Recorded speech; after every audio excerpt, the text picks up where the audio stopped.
चिंता डर लग रहा है? ना सर, हम प्रचार कर रहे हैं, गिरफ्तारी की कोई भी परवाह नहीं, खाली हम 5 तारीख को अपना वोट डला ले जाएं। बकिया मित्रसेन यादव ने ऐसा सीख दिया है कि हम प्रशासन से लड़ना जानते हैं, कमजोर सरकार बनने पर बहुत से मुकदमे वापस हो जाते हैं। अगर योगी साहब अपने मुकदमे वापस कर सकते हैं तो अखिलेश यादव जी हमारे मुकदमे वापस करेंगे, आज चाहे कल। हम लोग मिल्कीपुर में हैं, यहाँ उपचुनाव है और उपचुनाव से ठीक पहले यहाँ तमाम समाजवादी पार्टी के कार्यकर्ताओं पर मुकदमे दर्ज किए गए, ऐसा आरोप लगा। उन्हीं में से एक जिन कार्यकर्ताओं पर मुकदमा दर्ज किया गया, उन्हीं में से एक रामतेज यादव जी हैं, ब्लॉक अध्यक्ष हैं यहाँ मिल्कीपुर के।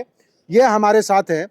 क्या हुआ आपके खिलाफ, क्यों मुकदमा दर्ज किया गया? क्या आपके ऊपर कोई पहले आपराधिक मुकदमा दर्ज है? नहीं, आज तक कोई आपराधिक मुकदमा मेरे खिलाफ नहीं दर्ज है। क्या हुआ, पूरी घटना बताएंगे? घटना ये हुआ, प्रशासन के लोगों ने ये कहा कि आप जो है आपके सेक्टर पर्यवेक्षक हैं और ब्लॉक अध्यक्ष हैं, आपका सेक्टर जो है 21 है, यहाँ से हमेशा समाजवादी पार्टी लोकसभा के चुनाव में सभी बूथ जीती है, आप थोड़ा न्यूट्रल हो जाइए, यहाँ से बीजेपी को जिता दीजिए।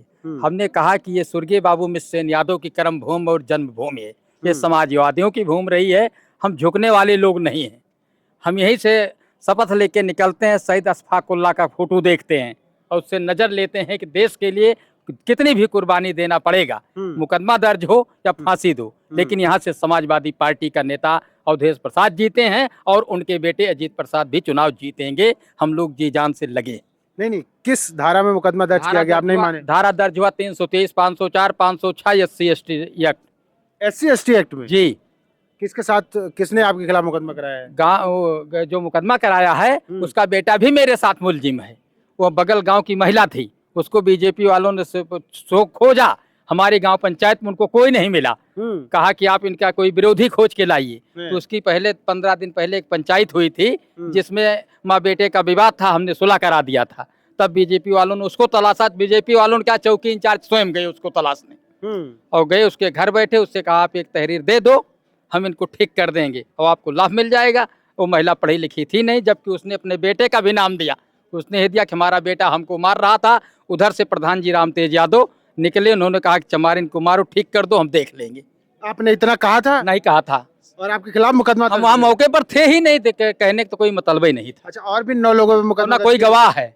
कोई गवाह नहीं है। वो तो बात की बात है, अभी तो मुकदमा हो गया आपके खिलाफ SC/ST एक्ट में। और जो 9 लोग हैं उनसे परिचय है, कौन लोग? हाँ जी, बख्तियार खान साहब जो हमारे जिला समाजवादी पार्टी के महासचिव हैं, राम बहादुर यादव जी 70 साल के हैं जो ब्लॉक के जिला सचिव हैं, और उसमें रईस खान साहब हमारे ब्लॉक के समाजवादी पार्टी के विधानसभा के महासचिव हैं, राम लहू यादव जी जिला सचिव हैं। ऐसे करीब 15 लोगों, काशीराम पाल जो नरेंद्र भादा के प्रधान हैं, उनके खिलाफ भी SC/ST एक्ट में मुकदमा लिखा गया है। सबके खिलाफ SC/ST एक्ट में? नहीं, किसी के खिलाफ SC/ST एक्ट लिखा गया, किसी के खिलाफ 308 का लिखा गया, किसी के खिलाफ 324 का। वो तहरीर पहले से धरी रहती है, जाने पर खाली दस्तखत कराते हैं, बस मुकदमा दे देते हैं। मुकदमा दे देते हैं। कोई जेल भी गया कि सब बाहर है? नहीं, भी जेल नहीं गए, क्योंकि हमारे राष्ट्रीय अध्यक्ष अखिलेश यादव के उस पर प्रदेश अध्यक्ष श्यामलाल पाल ने वहाँ से कॉन्फ्रेंस किया। हमारे राष्ट्रीय सचिव और हमारे लोकप्रिय सांसद अवधेश प्रसाद, तेज नारायण पांडे जी ने जा करके कॉन्फ्रेंस किया, तब से प्रशासन के ऊपर कुछ दबाव बना, अभी गिरफ्तारियां नहीं की गई है। तो बस कितने दिन अब चुनाव, मुझे नहीं लगता गिरफ्तारी होगी। डर है?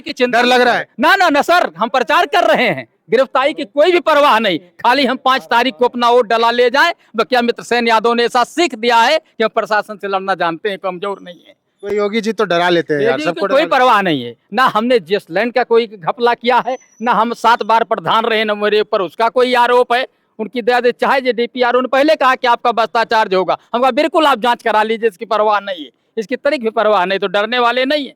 वोट खाली हमको ये है कि हम अपना वोट डला करके भाई अजीत प्रसाद को विधायक बना ले जाए। वोट डलवा लेंगे तो जिता लेंगे? जिता लेंगे? हाँ, जिता लेंगे, 100% है, जिता लेंगे, इसमें कोई दो राय नहीं। हमारे बूथ अध्यक्ष, सेक्टर अध्यक्ष, जोन प्रमुख और मिल्कीपुर के सम्मानित देवतुल्य मतदाताओं के ऊपर मेरा एक अलग विश्वास है, वो सब अडिग हैं, कभी झुकने वाले नहीं हैं। क्योंकि मिल्कीपुर में 2 चुनाव हम लोग लड़ चुके हैं।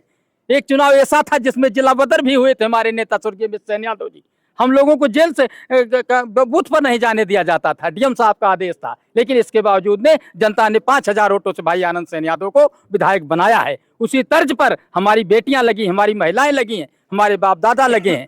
मेहनत के बल पर ललकारते हुए उनको हम भाई अजीत प्रसाद को चुनाव जिता करके भेजेंगे। अखिलेश यादव का सम्मान सदन में क्या होगा, ये हमारे नेता के सम्मान। मान लीजिए चुनाव खत्म होने के बाद डाल दे जेल में, SC/ST एक्ट में जानी रहे कितने दिन के लिए जेल जाना? कोई फर्क नहीं है, हम जानते हैं कितना दिन होता है, सरकार तो बनी नहीं है इससे तो जीतने। इससे कोई मतलब नहीं, हमारे लिए सुप्रीम कोर्ट, हाई कोर्ट तो है, आयोग तो है, कानून को थोड़ो खा लेंगे, और कानून को खाएंगे तो 2 वर्ष है ना।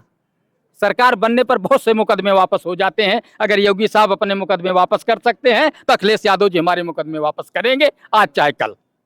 चलिए ठीक है।